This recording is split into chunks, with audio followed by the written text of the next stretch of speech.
ونستعينه ونستغفره ونؤمن به ونتوكل عليه ونعوذ بالله من شرور أنفسنا ومن سيئات أعمالنا من يهده الله فلا مضل له ومن يضلله فلا هادي له وأشهد أن لا إله إلا الله وأشهد أن محمدا عبده ورسوله أما بعد فأعوذ بالله من الشيطان الرجيم بسم الله الرحمن الرحيم يا أيها الناس اتقوا ربكم الذي خلقكم من نفس واحدة وخلق منها زوجها وبث منهما رجالا كثيرا ونساء واتقوا الله الذي تساءلون به والأرحام إن الله كان عليكم رقيبا وقال يا أيها الذين آمنوا اتقوا الله حق تقاته ولا تموتن إلا وأنتم مسلمون وقال يا أيها الذين آمنوا اتقوا الله وقولوا قولا سديدا يصلح لكم أعمالكم ويغفر لكم ذنوبكم ومن يطع الله ورسوله فقد فاز فوزا عظيما وقال الله تعالى في موضع آخر إن أول بيت وضع للناس للذي ببكة مباركا وهدى للعالمين فيه آيات بينات مقام إبراهيم ومن دخله كان آمنا ولله على الناس حج البيت من استطاع إليه سبيلا. تمام قسم کی حمد، ثنا، کبریائی، بڑائی، بزرگی، برتری اللہ رب العالمین کے لیے ہیں، اور بے انتہا بے شمار درود و سلام نازل ہو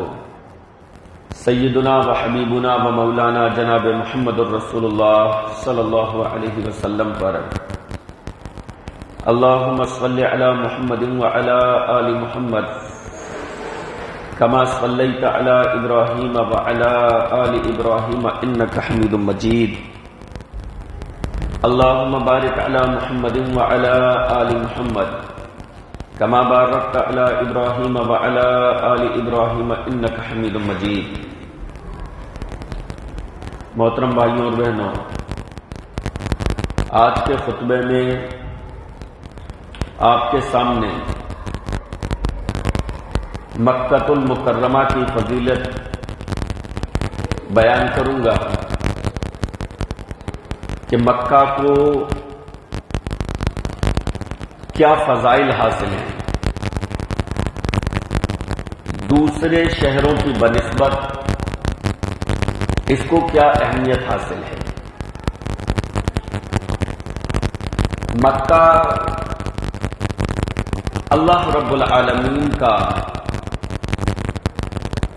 پسندیدہ اور محبوب شہر ہے۔ اللہ رب العالمین نے مکہ کی اہمیت کے پیش نظر مکہ کی قسم کھائی۔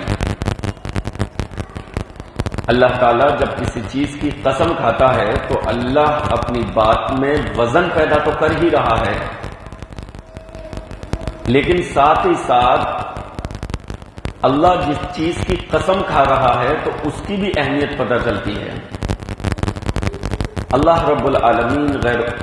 اپنی مخلوق میں سے جس کی چاہتا ہے قسم کھاتا ہے۔ ہمارے اور آپ کے لیے صرف اور صرف اللہ کی قسم ہے، اللہ کے علاوہ کسی اور کی قسم نہیں کھا سکتے۔ اللہ نے قرآن مجید میں اپنی مخلوقات میں سے، یعنی اللہ نے جو چیزیں پیدا کی کائنات میں سے، اللہ نے مختلف چیزوں کی قسم کھائی۔ مکہ کو یہ اہمیت حاصل ہے کہ اللہ تعالی نے اس شہر کی قسم کھائی ہے۔ لا اقسم بہذا البلد، میں قسم کھاتا ہوں اس شہر کی، اس شہر سے مراد مکہ المکرمہ۔ دوسری جگہ اللہ نے قسم کھائی والتین والزیتون وطور سینین وہذا البلد الامین،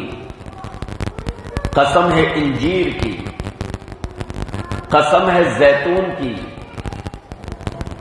اور قسم ہے طور سینا کی، کوہ طور کی، وہ پہاڑ کے جس پر اللہ نے حضرت موسیٰ علیہ السلام سے کلام فرمایا تھا۔ وَهَذَا الْبَلَدِ الْأَمِينِ، اور قسم ہے اس امن والے شہر کی، یعنی اللہ نے مکہ کی قسم کھائی اور اس کو امن والا شہر قرار دیا۔ مکہ یہ وہ شہر ہے کہ جس کے لیے ابراہیم علیہ السلام نے دعا فرمائی،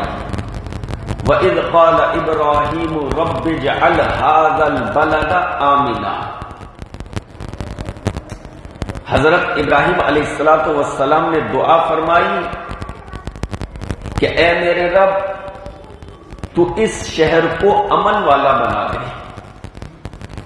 مکہ یہ وہ شہر ہے کہ اللہ رب العالمین نے جس کی حرمت کی حفاظت فرمائی، اللہ رب العالمین نے جس میں موجود بیت اللہ شریف کی حفاظت فرمائی۔ مکہ وہ شہر ہے کہ اللہ نے خانہ کعبہ کی حفاظت کے لیے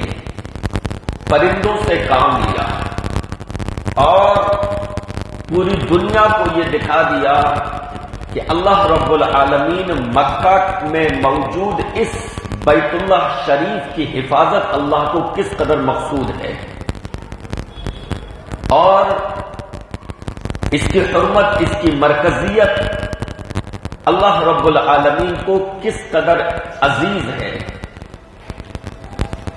وہ وقت کہ جب ابرہہ نے یہ چاہا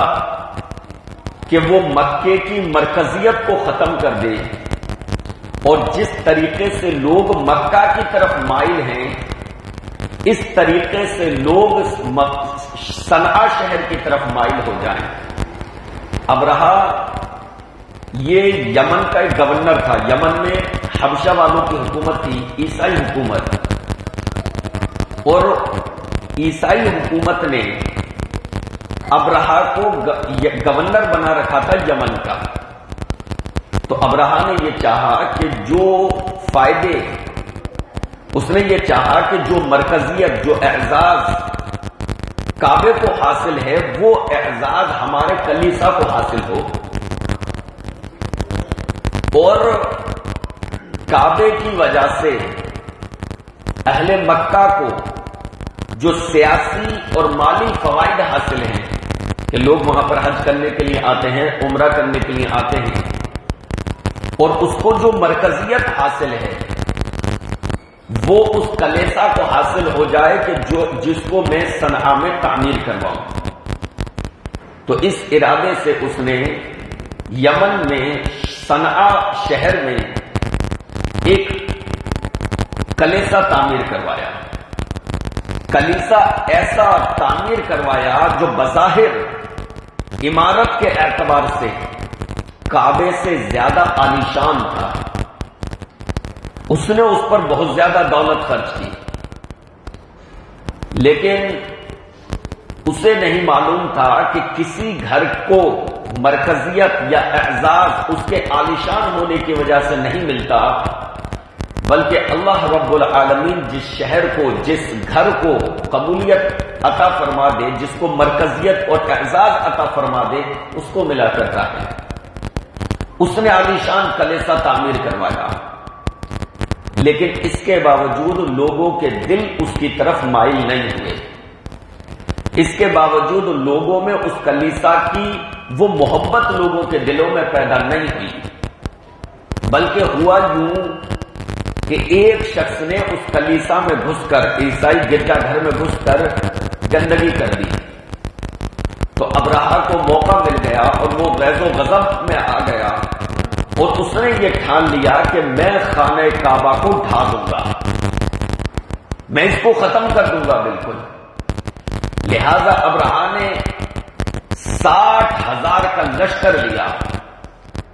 13 ہاتھی ساتھ میں لیے اور 60,000 کا لاؤ لشکر لے کر خانہ کعبہ کو ڈھانے کے ارادے سے غرور اور تکبر کے ساتھ ابرہہ یمن سے روانہ ہوا اور مکہ پہنچ کر مینا اور مزدلفہ کے درمیان ایک وادی میں اس نے اپنا پڑاؤ ڈالا، تھوڑی وہاں پر لوٹ پاٹ بھی کی۔ عبد المطلب رسول گرامی علیہ السلام کے چچا، رسول اکرم صلی اللہ علیہ وسلم کے دادا، آپ علیہ السلام کی تو اس وقت پیدائش نہیں ہوئی تھی، رسول گرامی علیہ السلام کے دادا جان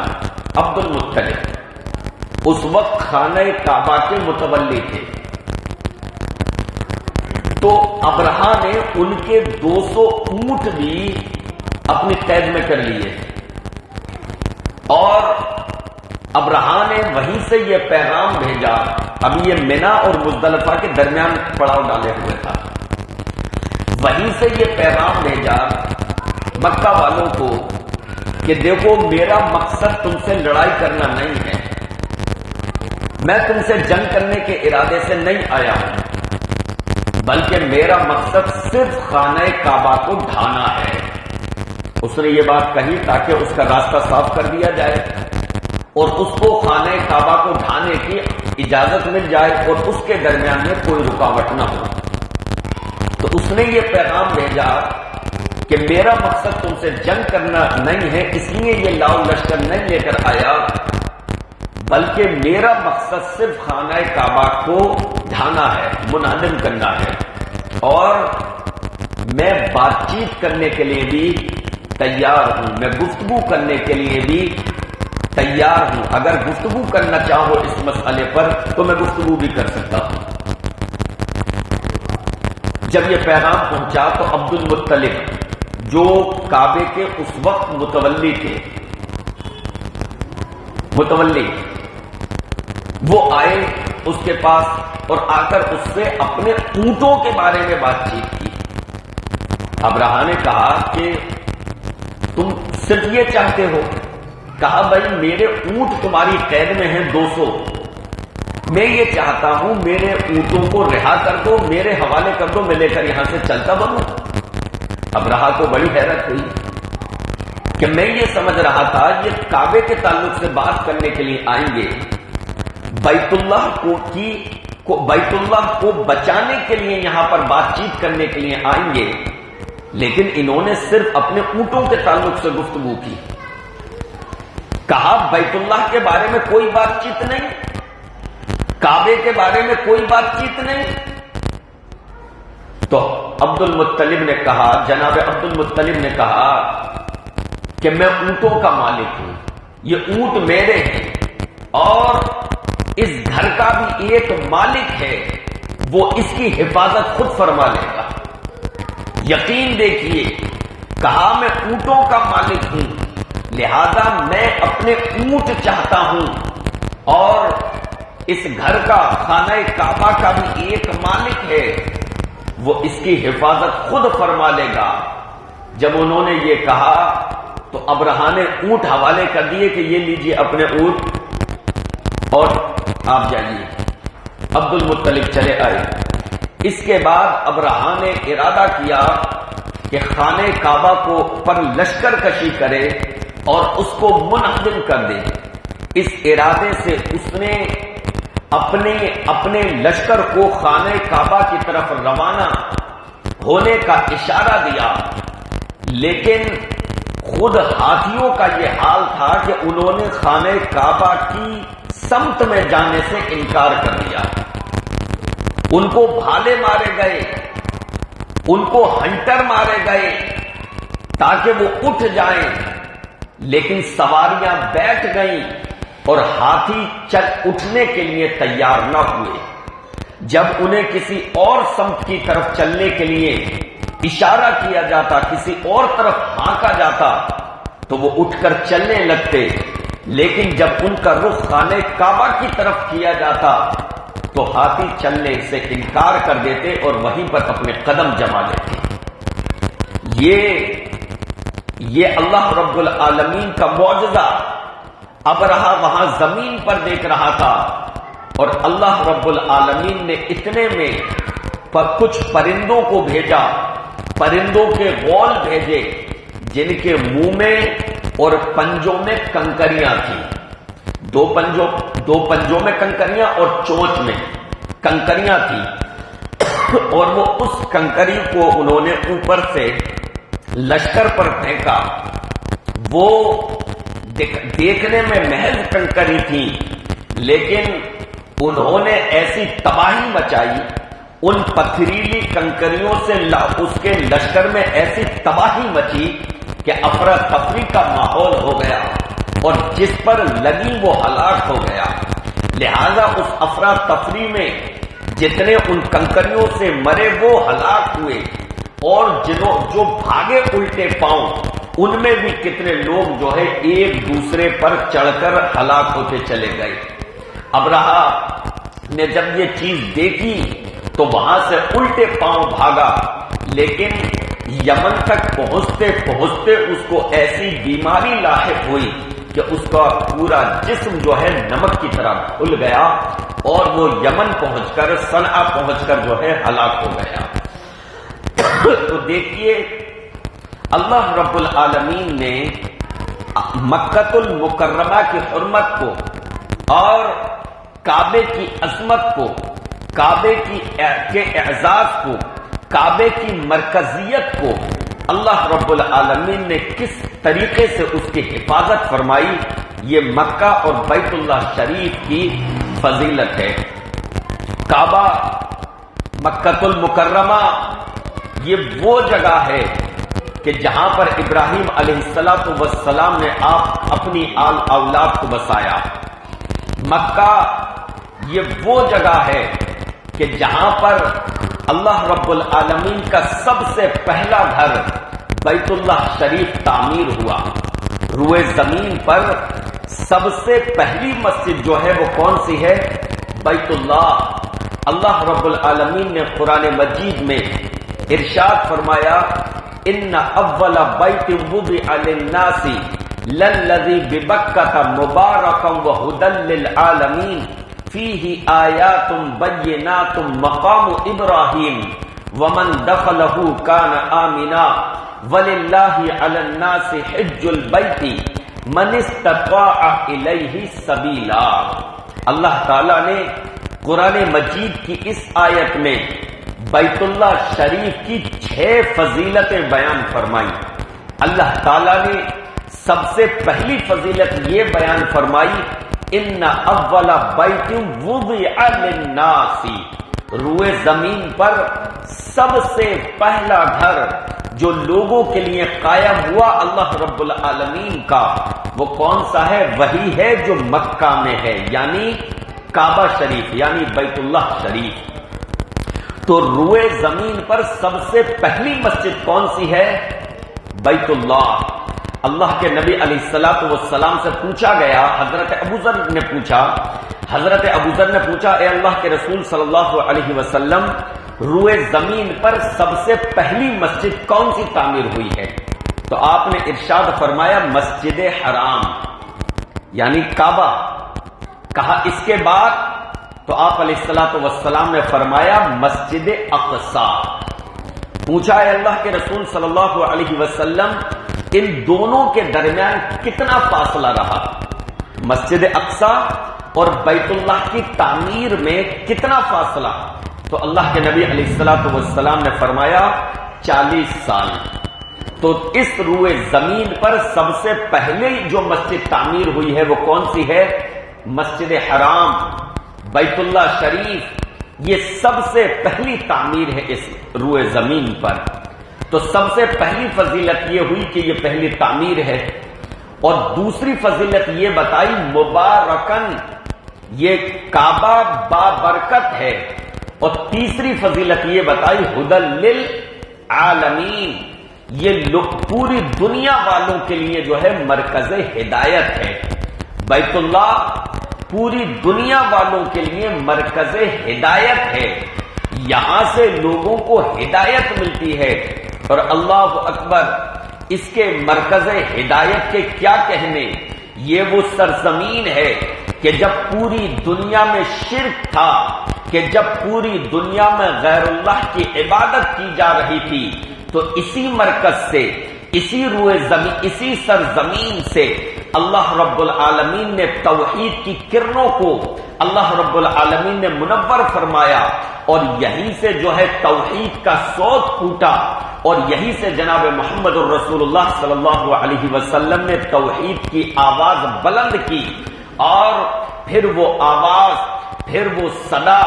توحید کا، پھر وہ پیغام دنیا کے چپا چپا اور گوشہ گوشہ میں پھیل گیا،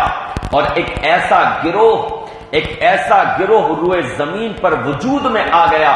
جو صرف اور صرف ایک اللہ کی عبادت کرنے والا ہے، جو صرف اور صرف توحید کو ماننے والا ہے، جو شرک نہیں کرتا۔ تو یہ بیت اللہ شریف کے ہدایت کے مرکز ہونے کا ثبوت ہے کہ اس کی مرکزیت یہ دیکھیے کہ وہاں سے جو ہدایت وہ لوگوں کے لیے ہدایت ہے کہ اللہ رب العالمین نے وہیں سے توحید کا کام جاری فرمایا، اور جناب محمد الرسول اللہ صلی اللہ علیہ وسلم کو مکہ میں پیدا فرمایا۔ وَهُدًى لِّلْعَالَمِينَ، چوتھی فضیلت،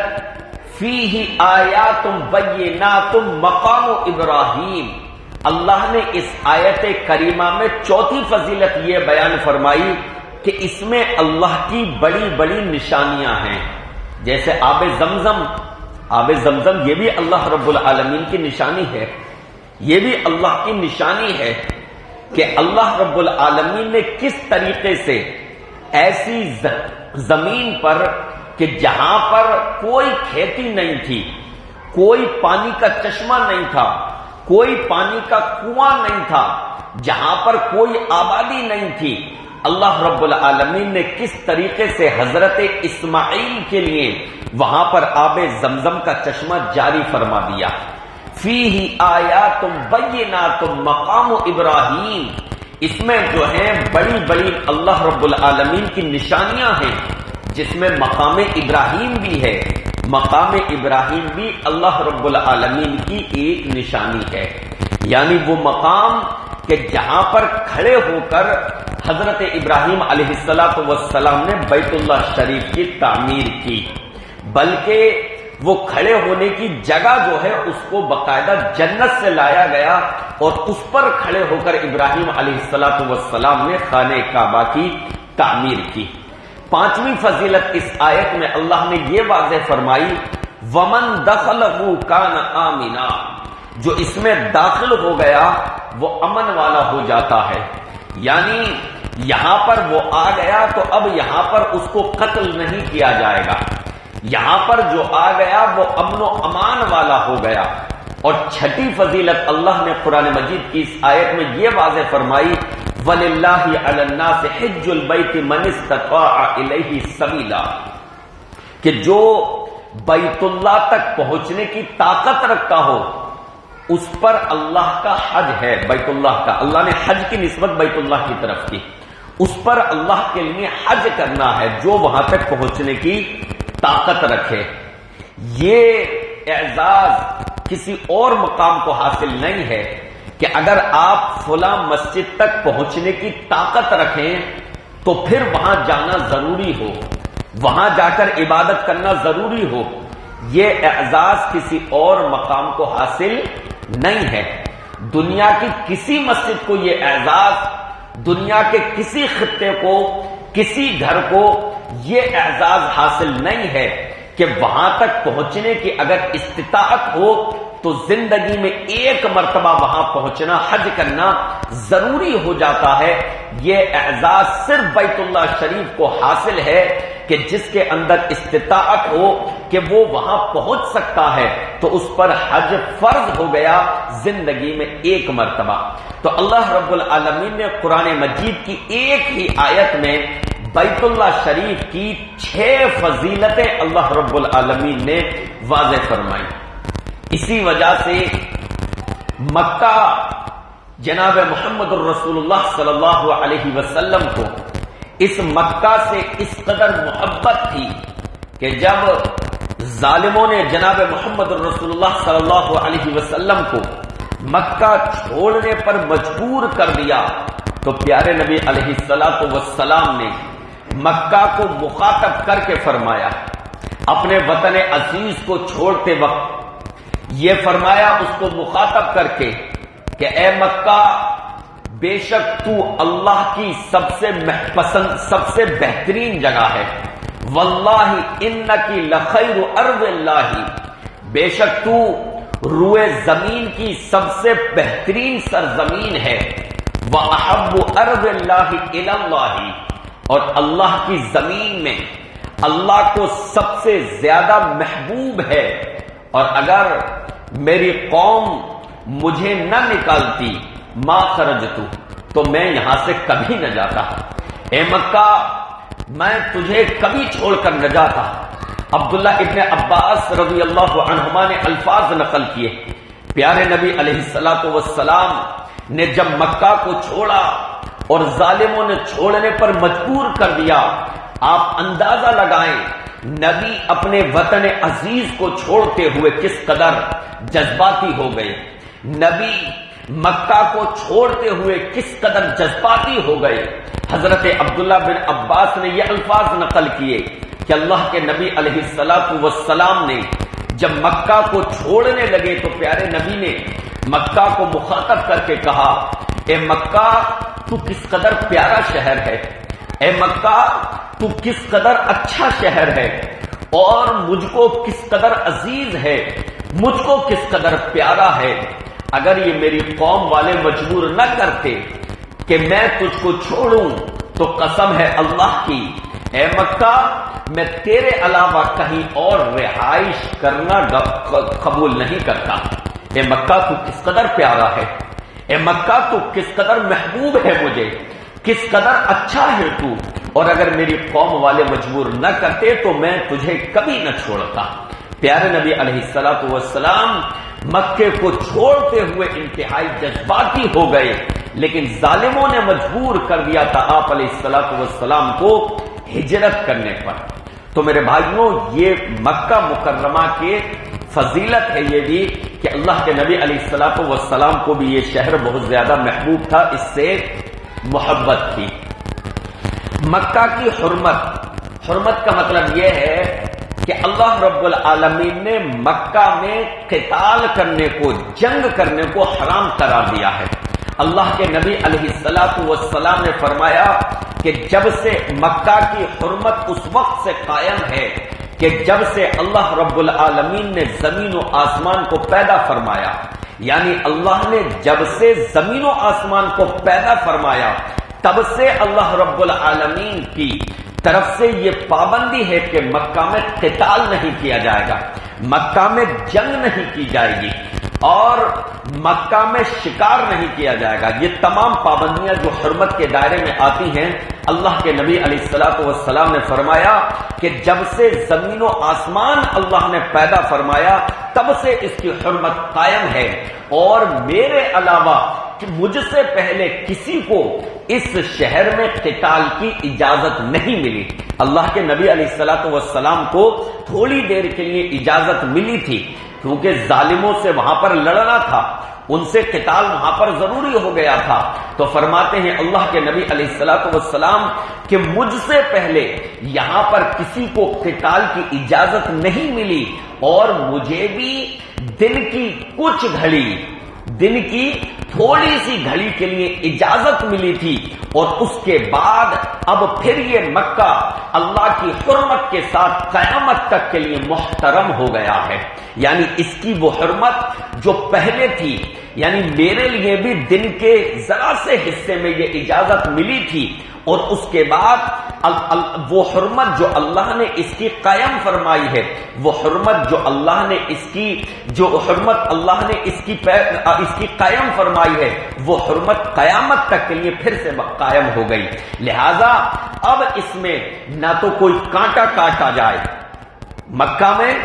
کانٹا تک ہو تو نہ تو کسی کانٹے کو کاٹا جائے، نہ کسی درخت کو کاٹا جائے، نہ گھاس کو کاٹا جائے، نہ قتال کیا جائے، اور فرمایا شکار کو بھگایا تک نہ جائے۔ شکار کرنا تو بڑی بات ہے، کیا فرمایا؟ شکار کو ہانکنا۔ ہانکنے کا مقصد کیا ہو سکتا ہے؟ ہانکنے کا مقصد یہ ہو سکتا ہے کہ شکار یہاں سے چلا جائے تو آگے چلا جائے، وہاں پر کر لیں جا کر شکار۔ فرمایا شکار کو ہانکنے کی بھی اجازت نہیں ہے۔ ایک صحابی رسول، ایک صحابی بلکہ اللہ کے نبی علیہ الصلوۃ والسلام کے چچا حضرت عباس رضی اللہ عنہ کھڑے ہوئے تھے، کہا اللہ کے رسول صلی اللہ علیہ وسلم اذخر گھاس کی اجازت دے دیجئے، یہ ایسی گھاس ہے جو لوہاروں کے کام آتی ہے، سنہاروں کے کام آتی ہے، مکہ والے اس کو اپنے گھر کی چھتوں پر بھی استعمال کرتے ہیں، تو یہ ایک گھاس، بس اس کی اجازت دے دیجئے۔ اللہ کے نبی علیہ الصلوۃ والسلام نے فرمایا ٹھیک ہے، صرف اذخر گھاس کو کاٹنے کی اجازت ہے۔ تو ایک گھاس کی اجازت دی، باقی اللہ کے نبی علیہ الصلوۃ والسلام نے اس کی حرمت کی لسٹ میں ان تمام چیزوں کو بیان فرما دیا۔ نہ کانٹا کاٹا جائے، نہ کوئی درخت یہاں کا کاٹا جائے، نہ یہاں پر شکار کیا جا سکتا ہے، نہ شکار یہاں سے ہانکا جا سکتا ہے، بلکہ اللہ کے نبی علیہ الصلوۃ والسلام نے فرمایا کہ کوئی چیز اگر وہاں پر گری ہوئی بھی ہے تو اس کو اٹھا نہیں سکتے۔ سونے کی چیز پڑی ہو یا پیسے پڑے ہوں، لوہا پڑا ہو یا سونے کی قیمتی چیز پڑی ہو، اٹھانے کی اجازت نہیں ہے سوائے اس شخص کے جو اعلان کرنے کا ارادہ رکھتا ہو۔ اعلان کرنے کا ارادہ، اٹھائی پولیس تک پہنچا دی، جو اعلان کرنے والے ہیں وہاں پر، جو نظام کو سنبھالے ہوئے ہیں منتظم، اٹھا کر ان تک پہنچا دیا کہ بھئی یہ چیز کسی کی گر گئی تھی، یہ بس اس حد تک تو اجازت ہے، ویسے اجازت نہیں۔ تو اللہ کے نبی علیہ الصلوۃ والسلام نے فرمایا کہ کوئی چیز گر جائے تو اس کو بھی اٹھانے کی اجازت نہیں ہے سوائے اس شخص کے جو اعلان کرنے کا ارادہ رکھتا ہو۔ تو یہ ہے مکہ کی حرمت کہ گری ہوئی چیز بھی وہاں سے اٹھائی نہیں جا سکتی، وہ چاہے پیتل کی ہو، وہ چاہے لوہے کی سستی چیز ہو یا سونے کی قیمتی چیز ہو، سونا پڑا ہو تب بھی وہاں سے اٹھانے کی اجازت نہیں ہے۔ یہ مکہ کی فضیلت ہے، یہ حرم شریف کی جو ہے فضیلت ہے۔ میرے بھائیوں، اب آئیے دیکھتے ہیں کہ بیت اللہ شریف کی اور خاص فضیلت دوسری جگہوں کے بمقابل بنسبت۔ بیت اللہ شریف ان 3 جگہوں میں سے ایک ہے کہ جہاں پر ثواب کی نیت سے، زیادہ اجر و ثواب کی نیت سے جو ہے سفر کیا جا سکتا ہے۔ اللہ کے نبی علیہ الصلوۃ والسلام نے ارشاد فرمایا لا تشد الرحال الا الى 3 مساجد، صرف 3 مسجدوں کی طرف زیادہ اجر و ثواب کی نیت سے سفر کا ارادہ کیا جا سکتا ہے، شد رحال کیا جا سکتا ہے، اس کے علاوہ نہیں۔ اس میں سے ایک مسجد کون سی بتائی؟ مسجد حرام، ایک تو مسجد اقصی، ایک مسجد نبوی شریف، اور ایک تیسری کون سی بتائی پہلے نمبر پر جس کو شمار کیا اللہ کے نبی نے؟ مسجد حرام۔ گویا کہ یہاں پر نماز پڑھنے کا، یہاں پر عبادت کرنے کا زیادہ ثواب ملے گا۔ باقی کسی مسجد، باقی جگہوں کو تو جانے دیجیے، درگاہیں، مزار کہ جہاں پر تبرکات کے لیے لوگ سفر کرتے ہیں، ان کی طرف جانا تو کیسے جائز ہو جائے گا؟ مسجدوں کے تعلق سے اللہ کے نبی نے فرمایا نماز پڑھنے کے لیے جائیں گے، لیکن مسجدوں میں فرق نہیں ہے۔ کوئی یہ ارادہ کر کے جائے کہ دہلی کی جامع مسجد میں نماز پڑھنے کا مجھے زیادہ ثواب ملے گا، نہیں، مسجد ہے، برابر ہے۔ کوئی یہ ارادہ کر کے جائے کہ فلاں جگہ کی مسجد میں جا کر نماز پڑھنے کا مجھے زیادہ ثواب ملے گا، اس ارادے سے دوسری مسجدوں کی طرف سفر نہیں کر سکتے، زیادہ ثواب، کیونکہ زیادہ ثواب کے لیے دلیل چاہیے نا، اور اللہ نے دلیل اتاری نہیں، زیادہ ثواب۔ ساری مسجدوں کے اجر و ثواب برابر ہیں، صرف 3 مسجدیں ایسی ہیں جن میں نماز پڑھنا، جن میں عبادت کرنا زیادہ اجر و ثواب رکھتا ہے۔ تو خانقاہیں، خانقاہیں، درگاہیں، مزارات، ان جگہوں کا سفر کرنے کی تو بات چھوڑ ہی دیجیے، ہے ہی نہیں جانا جائز وہاں پر۔ قبرستان جانا آیا ہے، لیکن لوگ دیکھیے کس طریقے سے جتھے کے جتھے جو ہے درگاہوں پر، مزاروں پر تبرک کی نیت سے باقاعدہ حکومت کی طرف سے بسیں فری کر دی جاتی ہیں کہ 60 سال کے لوگوں کو اجمیر شریف کا فری میں جو ہے سفر کروایا جائے گا، تیرتھ فلاں جگہ کا کروا جائے گا۔ جیسے دوسروں کے لیے کیا جاتا ہے تو مسلموں کے لیے بھی کوئی نہ کوئی پیکج ہونا چاہیے، اور لوگ جاتے ہیں اپنا خرچ کر کے بھی جاتے ہیں، اور کیا نیت رکھتے ہیں کہ وہاں پر جا کر وہاں کی برکت ہمیں ملے گی، وہاں کا تبرک ہمیں حاصل ہوگا، وہاں پر جائیں گے تو ہمیں یہ چیز حاصل ہو جائے گی۔ کوئی چیز حاصل نہیں ہوگی سوائے اس کے کہ آپ شرک میں ملوث ہو جائیں گے۔ قبرستان جائیے، قبروں کو دیکھ کر آخرت یاد آتی ہے، قبرستان جانے کا حکم ہے، قبرستان کی زیارت کرنے کے لیے جائیے۔ تو درگاہیں، مزارات، جبے، یہ قبے، ان جگہوں کے سفر اور ان جگہوں پر باقاعدہ فیملی کے ساتھ، دوستوں کے ساتھ وہاں سے فائدہ حاصل کرنے کی بدعقیدگی رکھ کر سفر کرنا تو بڑی دور کی بات ہے، چھوڑ دیجئے وہ تو شرک۔ میں مسجدوں کی بات کر رہا ہوں کہ حدیث میں مسجدوں کی بھی تین کے بارے میں بتایا بس کہ وہاں اجر و ثواب زیادہ ملتا ہے۔ اس میں سے ایک کون سی ہے؟ مسجد حرام جو مکہ میں ہے، مسجد حرام، اور کتنا ثواب ہے اس میں نماز پڑھنے کا کتنا ثواب ہے معلوم ہے؟ اللہ کے نبی علیہ الصلوۃ والسلام نے فرمایا کہ مسجد حرام کے تعلق سے کہ اس میں نماز پڑھنا دوسری مسجدوں کے بنسبت 1,00,000 نمازوں سے افضل ہے۔ 1,00,000 نمازیں اس سے بھی افضل اللہ کے نبی علیہ الصلوۃ والسلام نے فرمایا۔ اس کے علاوہ مسجد اقصی میں 500 نمازوں کے برابر ہے۔ مسجد نبوی میں جو پیارے نبی علیہ الصلوۃ والسلام کی مسجد تھی، انشاءاللہ اگلے ہفتے ذکر آئے گا، اس میں نماز پڑھنے کا اجر و ثواب 1,000 کے برابر ہے، اور مسجد حرام میں نماز پڑھنے کا اجر و ثواب کتنا ہے؟ 1,00,000 کے برابر ہے۔ تو یہ اللہ کے نبی علیہ الصلوۃ والسلام نے مسجد حرام کو ان 3 گری ہوئی چنیدہ مسجدوں میں شمار کیا کہ جن کی طرف شد رحال جائز ہے، یعنی زیادہ اجر و ثواب پانے کی نیت سے وہاں جانا درست ہے، وہاں پر جا کر عبادت کریں گے تو زیادہ اجر و ثواب ملے گا۔ مسجد حرام میں کتنا ہے؟ 1,00,000 کے برابر۔ بیت اللہ شریف، بیت اللہ، اس کا طواف کرنا، دیکھتے ہیں حاجی جاتے ہیں، معتمرین جاتے ہیں، عمرہ کرنے کے لیے جاتے ہیں، سیزن ہے آج کل جا رہے ہیں، اور حج و عمرے کے علاوہ بھی اس کا طواف کرنا جائز ہے۔ ضروری نہیں کہ صرف عمرہ کریں تبھی طواف کریں گے، وہاں کے جو رہائشی ہیں وہ بغیر حج اور عمرے کے بھی اس گھر کا طواف کرتے ہیں۔ دنیا میں واحد گھر، اللہ کا گھر، خانہ کعبہ، کہ جس کا طواف کرنا جائز ہے، اس کے علاوہ کسی گھر کا، کسی خانقاہ کا